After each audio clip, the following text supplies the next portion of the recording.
Welcome back to London, one of the most expensive cities in the world. We're Brandon and Alyssa. Today we're going to show you 5 things you can do that are totally free. If you know where to look, there are epic views, hidden alleyways, and places where you can step right into a Hollywood movie. And we're going to share it all right now. Kicking things off, we have free art and museums. So this should be on a list of things you do definitely when you come to London. 1, it's free. 2, there's bars in between it, and the art is always changing, so it'll never be the same when you come. We've traveled a lot of places. We've seen some small alleys. I've never seen something that is this magnificent, this huge. This is an awesome place, and literally every inch, it's something completely different. Located directly under the Waterloo Station train tracks, this 300-meter-long tunnel is London's largest legal graffiti wall. It's an important part of London's street art scene since 2008. It's a great spot to see artists at work, and there's music venues and bars inside the tunnel. Our favorite thing is how fast the art changes. No 2 visits will ever be the same. Just outside the Borough Market is the Southwark Cathedral, and there's a Gaia Art Exhibit inside, and it's totally free.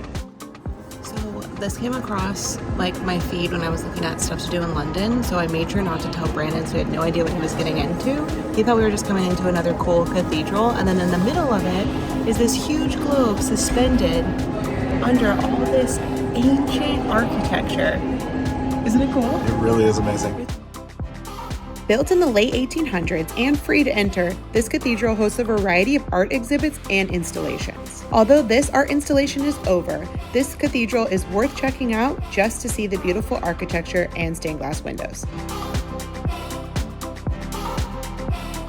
This is the Now building, located directly outside of Tottenham Court Road Station in central London.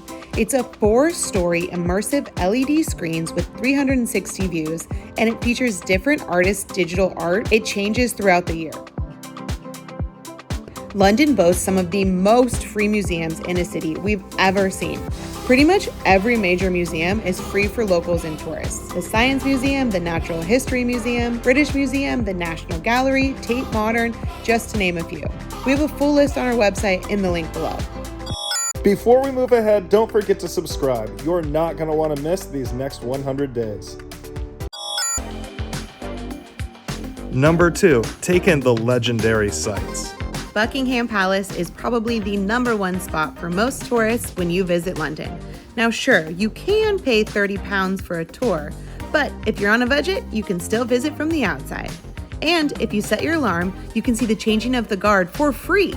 The changing of the guard happens Monday, Wednesday, Friday, and Sunday at 10:45 a.m. But the guards line up at St. James's Park at 10 a.m. and the crowds can get big as early as 9 a.m. It lasts about 45 minutes and is a must-see free thing to do in London.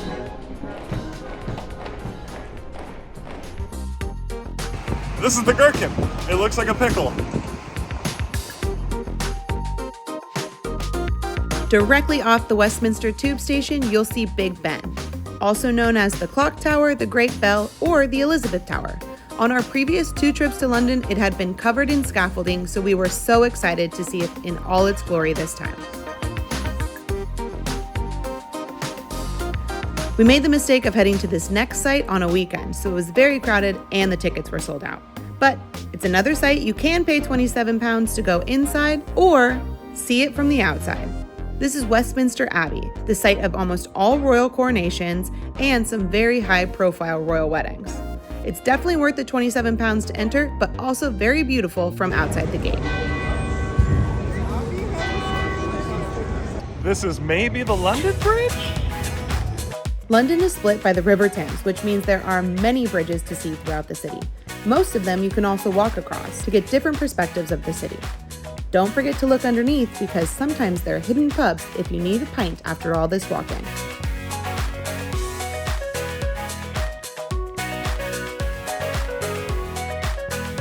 We have just arrived in Little Venice, so it's a series of canals with little cafes on boats and things like that, some shops, so we're going to check it out. It's our first time here. It's so cute. Yeah. I wasn't expecting all these boats on the canal. Yeah, the boats are kind of decorated, so it reminds me of Xochimilco kind of in Mexico City, but yeah, cool. Let's see what's up.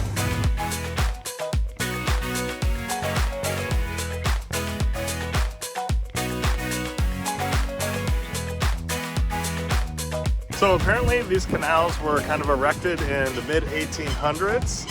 No one knows where it officially got the name Little Venice, but it is a cool little spot to visit. Jason's trips, he does boat trips every day at different times, but we just missed it. It's only $12 one way to get you from here to Camden Market on a boat. That's fun.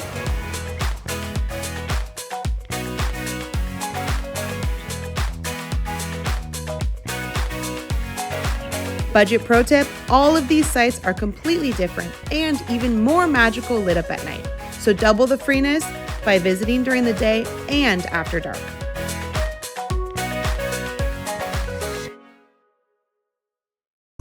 Up next, enjoy some fresh air. Something we've really enjoyed about London is all the green spaces. You can't go too far without running into a park, so pull up a map, find a green space, walk to it, and just enjoy the views. There are so many parks in London. We stumbled upon most of them just by skipping the tube and taking a walk. It's our favorite way to see a new city. Near Canary Wharf, across the River Thames, is Greenwich Park. This is one of our favorite parks in London because of the awesome view you get of the city. St. James's Park in Westminster is a huge 90-acre park with statues, lakes, swans, squirrels, and one of our favorites. It's a must-see if you're headed to Buckingham Palace. Kensington Gardens had some of the best fall foliage we saw in October. It's also home of Kensington Palace, where many royals reside. We had the incredible opportunity to catch a royal helicopter land at the palace, and we think we caught a glimpse of someone very royal. We just ran across the garden because we saw a helicopter landing, and they were kind of sneaky about it, but we're pretty sure we saw the back of Prince William's head. Like 97% sure. Woo! Only our 4th day in London. This is so great. Already meeting the royal. Best tour guide ever. Number 4, taking some amazing London views. All right, so it's finally come. Our reservation that we made a couple weeks ago for the Sky Garden is finally available. So we're going up to the top. It is totally free too, so it does fill up. And there was 0 reservations for 2 weeks when we looked a couple weeks ago. It's a good thing we were here so long. We weren't aware that you needed a reservation, so if you are coming to London, make sure at least a couple weeks in advance to get a reservation so that you can go up to the Sky Garden. He mentioned that they actually do allow walk-ins, but it fills up super quick, so he said only early in the morning. Recently, they have been booked to capacity, and sometimes they don't allow any, so I would definitely make a reservation.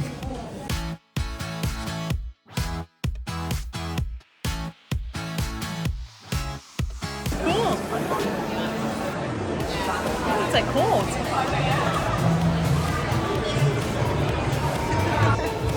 Time to head outside. It's actually a little chilly in here. There's a cool little atrium and there's a little bar. I think you can do coffee at this place as well. So there's some quick, easy bites and some drinks to be had.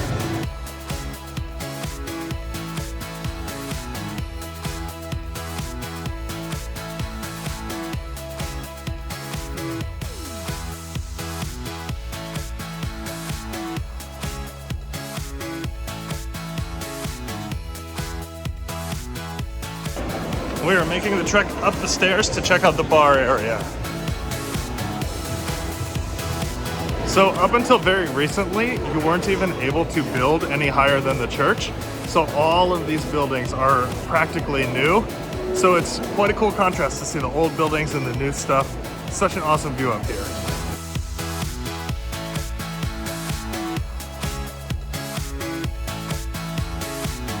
In most places, viewing platforms like this will be like $40. So it's really cool that this is totally free.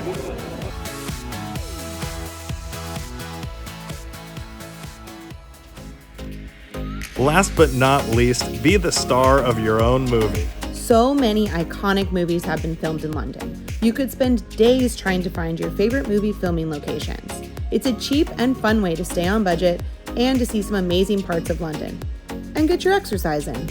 We are in the Notting Hill area, and down one of these side streets we're going to try and find the part from Love Actually, where Mark confesses his love to Juliet with the signs.